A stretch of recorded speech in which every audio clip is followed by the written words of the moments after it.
Canada, Montreal Stadium is the scene of one of the war's most colorful ceremonies. The first public presentation of wings to officers and men, graduates of the great Commonwealth Air Training Plan.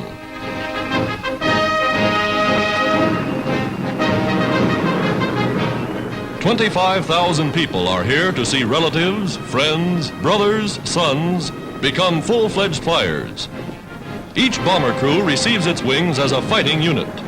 5 men, pilot, navigator, gunner, wirelessman, and bombardier, trained as a team.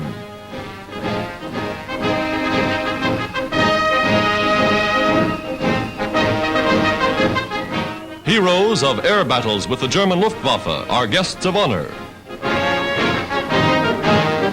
Air Minister Power making the presentation of wings.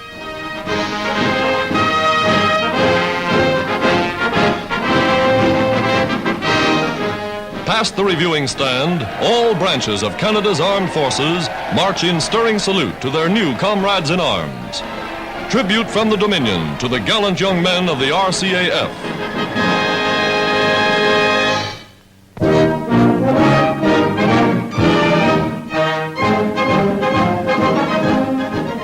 American industry solves the housing problem in war factory areas with ready-made or prefabricated homes.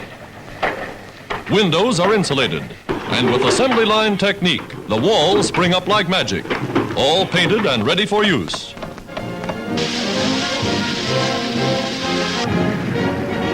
In truckloads of 2 or 3 houses, they're rushed wherever needed. 1, 2, and 3 bedroom homes can be set up in 80 minutes.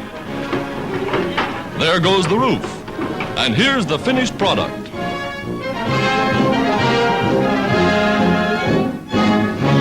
Kitchens are modern and equipped with the latest appliances. From bedroom to living room, it's a model home. Where war workers need housing, whole communities like this spring up overnight.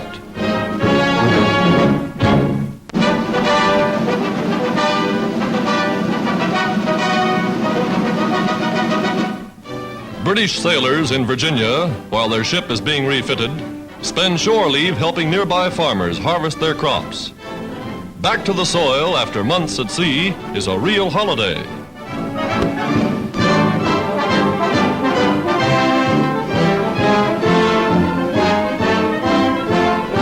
For English farm boys, raking hay and gathering corn seems just like home. They accept no pay, but the American farmers give them the time of their lives, all the beer and food they can hold.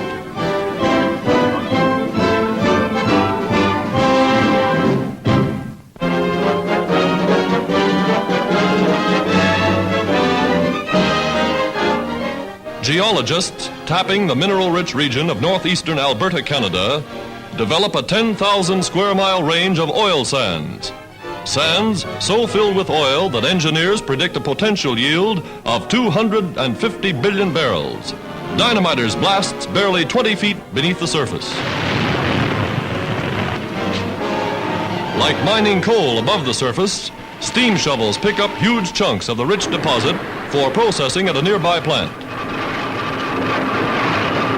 Steaming hot water separates the globules of oil from each tiny particle of sand. The oil rises to the top, the sand goes to the bottom.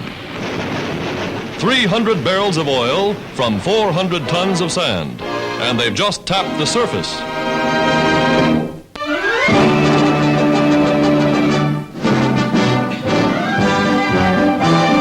United States sailors swing down New York's Fifth Avenue as the nation celebrates Navy Day, a day in honor of America's famous fighting president, the late Theodore Roosevelt.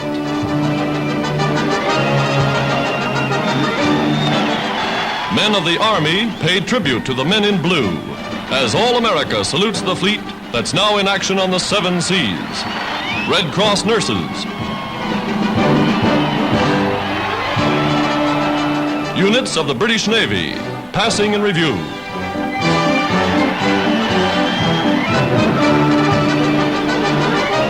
Today, the nation's battle cry is the Navy, first line of attack.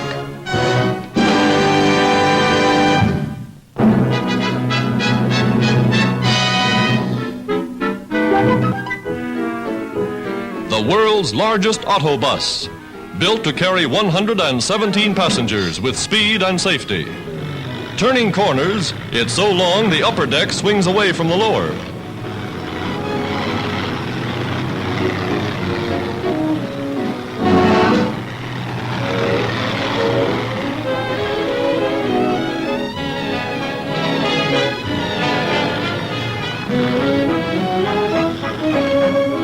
Used for transporting workers to war plants, the giant bus carries a load equal to 23 automobiles, an important saving in gasoline and tires.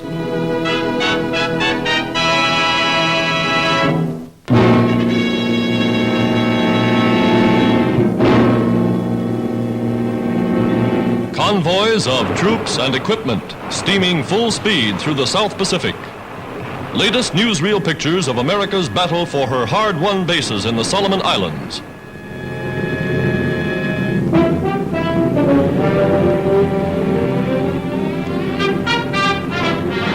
An American scout plane crashes into the sea. Boats speed to the rescue, and the pilot is brought safely ashore.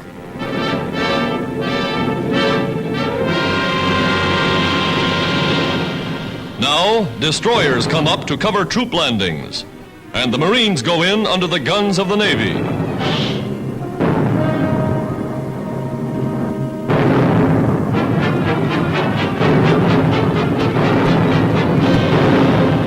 Swarming across the beach, they come to reinforce comrades who landed in the first attacks. United States forces made the Japs pay heavily every foot of the way. Here is grim, mute evidence of the price they paid.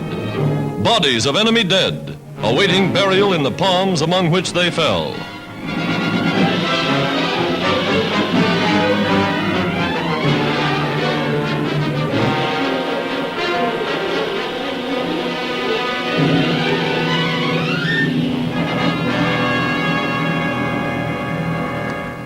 Fresh supplies and ammunition to strengthen the defending garrison are moved in captured Jap trucks. Captured Jap machine guns and field pieces are tested.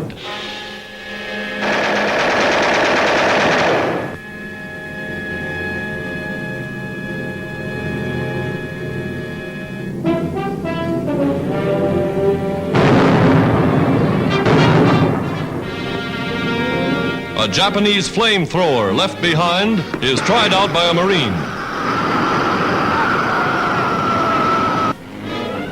Japanese equipment used in building a vitally important airfield now repairs it for American use. Well-fed and well-treated Japanese prisoners willingly work.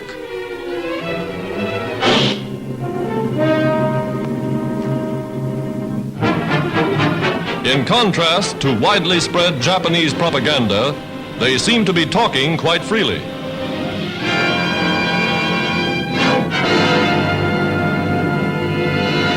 The men, dejected, weary, apparently are much in need of a bath.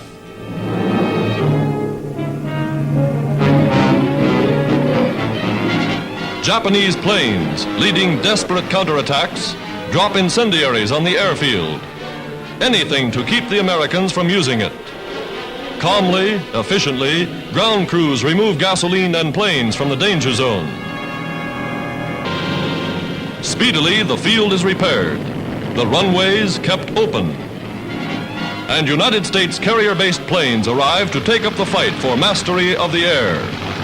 Fighters that have downed more than 400 Jap planes in this one area alone.